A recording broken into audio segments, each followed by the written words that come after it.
Ma? Hindi. Ba't ba ayaw mo na soft drinks? Hindi pa ako kumakain. Sasain ko pa ngayon si Tayo.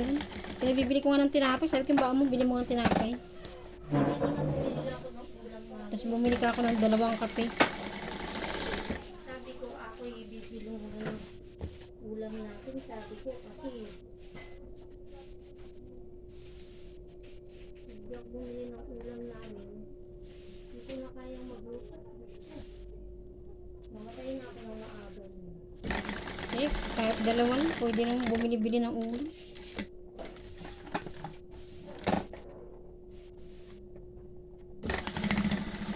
Ako, kailangan ko mag-stock ng mga ano talaga. Pang dormatin. Lalo na kay ano.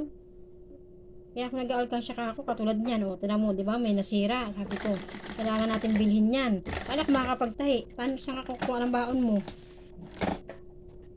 Minsan kasi si Tero, hindi rin nakakalatin. Wala pa kailang. Lalo niya pag alam niya may alkansya. Pag sinabi ko na ano, na wala ng pera, hindi maniniwala.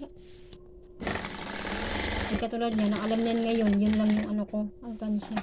Eh wala, hindi pa naka ano.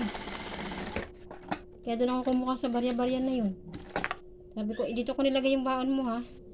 Alam niya ngayon. Eh, paano? Anong gagawin niya sa